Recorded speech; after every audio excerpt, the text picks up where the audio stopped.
Hey guys, welcome back in YouTube channel Nikku Chaudhary vlogs में हम बात करने जा रहे हैं यहाँ पे सरोज और सपना के बारे में। फ़िलहाल इनका जो घमासान है वो ख़त्म होने का नाम नहीं ले रहा है। दरअसल सरोज ने अभी कुछ दिन पहले, लगभग 1-2 दिन पहले एक वीडियो डाली थी जिसमें अरमान मलिक की फैमिली के बारे में काफ़ी कुछ कहा था कि भाई मुझे उनका रहन सहन पसंद नहीं है, ऐसा बेकार परिवार है, ये सब चीज़ें बहुत सी चीज़ें बोली थी। वहाँ पर साफ ये दिख रहा था कि जो टारगेट किया गया है वो चंडीगढ़ रहने वाले लोगों को किया गया है। लेकिन अब यहाँ पर सपना फिर से बीच में आ गई है। सपना का कहना ये है कि भाई अगर अरमान ने मेरा किया है, भले ही मेरे कितने भी लड़ाई झगड़े हुए थे, लेकिन मैंने सोशल मीडिया पर कभी बुराई नहीं की थी। ऐसा नहीं है, आपने सोशल मीडिया पर बहुत सी चीज़ें बताई है, भले ही लड़ाई झगड़े में बताई हो या कुछ भी बताया, आपने बताई है और पब्लिक को आपका सपोर्ट भी मिला है। पब्लिक ने खूब आपको सपोर्ट किया था उस टाइम पे, किसी ने हेट नहीं दिया था। आपका जब चैनल गया था तब भी आपको बहुत सपोर्ट मिला था। हाँ, आपने बहुत बातें छुपाई, लेकिन सब कुछ धीरे धीरे सामने आता गया। इसके बाद में आप ही वो थी जब कुलदीप ने आपको गंदा बोला था, आप काफ़ी ज़्यादा रो रही थी, बहुत ज़्यादा परेशान थी। दूसरा, आपके साथ पे भी ये चीज़ें हो चुकी है कि आपके हस्बैंड पीते थे, मारपीट करते थे। आप अपना घर छोड़ कर आ गई थी, आप अपना घर छोड़ कर आ गए थे। आपने सोशल मीडिया पर बताया, आपने उस इंसान की फ़ोटो तक दिखाई जिससे आपका रिश्ता भी नहीं है, ख़त्म हो गया। आपने भी खूब उसकी बदनामी की। अब जब आपके जैसी सिचुएशन सरोज के साथ आ रही है तो आपको तो सरोज को समझना चाहिए था। सेम चीज़ें उनके साथ में भी हुई है। वो इंसान जो अपनी सगी बहन को इतना गंद बोल सकता है, वो अपनी बीवी को भी बोल सकता है। उनके साथ भी मारपीट हुई है, वहाँ शराब पीकर बहुत सारी चीज़ें हुई है। लेकिन आप क्या कर रही हैं, आप उनका दर्द समझने के बजाय बार बार उनको छेड़ रही हैं। चलो, उन्होंने एक बार आपको बोला, आपने बोल दिया, लेकिन अब बार बार यही सब चीज़ें, पब्लिक भी बोर हो चुकी है। ऐसा लग रहा है कि फालतू की कंट्रोवर्सी क्रिएट किए जा रही है, फालतू के सवाल जवाब किए जा रहे हैं। आप बोलते हैं, कभी बोलते हैं मैं तो फ़ोन करती हूँ, वो उठाती नहीं, कभी बोलती है मैं क्यों फ़ोन करूँ, कभी कुछ बोला जाता है, कभी कुछ बोला जाता है। लेकिन एक बात अब तक समझ में नहीं आई कि आखिरकार आप जब अभी कुछ दिनों पहले ये बोल चुके थे मियाँ बीवी की आपस में फ़ोन पे भी बात होती है, हम कौन होते हैं बोलने वाले, तो फिर अब आपको इतनी ज़्यादा तकलीफ़ क्यों हो रही है?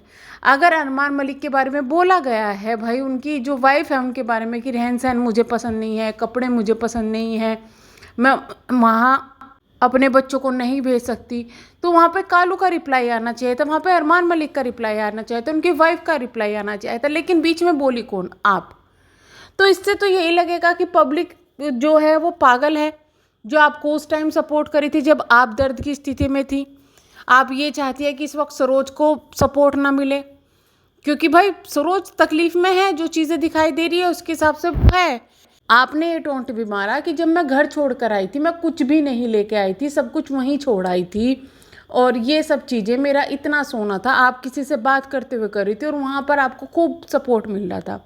यानी कि कहीं ना कहीं ये चीज़ें ऐसी लग रही थी कि प्री प्लान करके बनाई जा रही है कि हाँ, तुम्हारे पास तो इतने सोने की जो अंगूठी थी, तुम तो वो भी छोड़ आई थी। ऐसे ही मैंने तब भी कहा था जब एक बार कुलदीप और जो सरोज है, इन्होंने एक वीडियो बनाई थी अपने किसी परिवार वाले को बुलवा के और उनसे बातें कर करके कि भाई माँ की कितनी सेवा की है। मैंने तब भी कहा था स्क्रिप्टेड है। अब भी ऐसे ही लग रहा था स्क्रिप्टेड है। आप अगर अकेली ये सब चीज़ें बताती तो फिर भी एक था, लेकिन वो चीज़ें आप पब्लिक को क्यों सुना रही थी, ये चीज़ें समझ में नहीं आई। और ये चीज़ें समझ में इसलिए नहीं आई और पब्लिक को आप इसलिए सुना रही थी क्योंकि आप वहाँ पर सरोज को इस चीज़ के ताने मार रही थी कि सरोज अपना सामान क्यों लेके गई। भाई वो सरोज का सामान है। अरमान मलिक वहाँ उनको बोल चुके थे कि आपका जो है आप ले जा सकती हैं या फिर घर पर आ जाओ। सरोज ने अपनी मेहनत से वो सामान बनाया, वो सरोज का डिसीजन था। सरोज, आपका बच्चा उस वक्त छोटा था जब आप घर छोड़कर आई थी। सरोज के बच्चे बड़े हो चुके हैं, 3-3 बच्चों की उनकी जिम्मेदारी है उनके पास में, उनको उनका भी देखना है, सिर्फ अपना नहीं देखना। उनकी लड़की जवान हो चुकी है, उसका भी देखना है। भाई उसकी सिक्योरिटी कैसे है, उसको सामान की ज़रूरत पड़ेगी। घर वो अगर सरोज काम के सिलसिले में बाहर रहेगी तो लड़की की को सामान की ज़रूरत पड़ेगी, बच्चों को सामान की ज़रूरत पड़ेगी। तो अगर वो अपना ही खरीदा हुआ, अपना लिया हुआ सामान लेके चली गई, या फिर अपना लिया हुआ भी नहीं है, फैमिली में से है, भाई उनका डाइवोर्स तो नहीं हुआ ना, तो उन्होंने क्या बुरा कर दिया?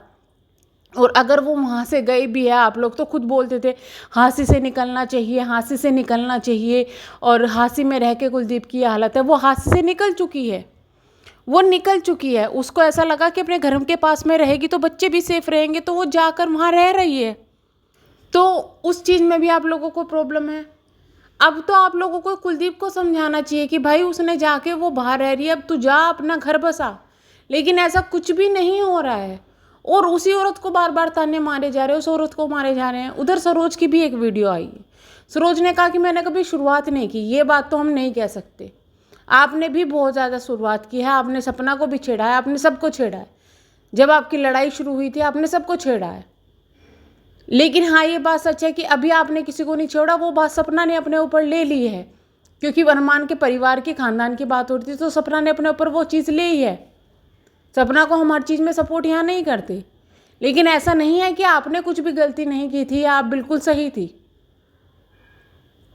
तो हम करते हैं यहीं पे वीडियो को एंड, मिलेंगे हम नेक्स्ट वीडियो में। तब तक के लिए bye bye, thank you so much.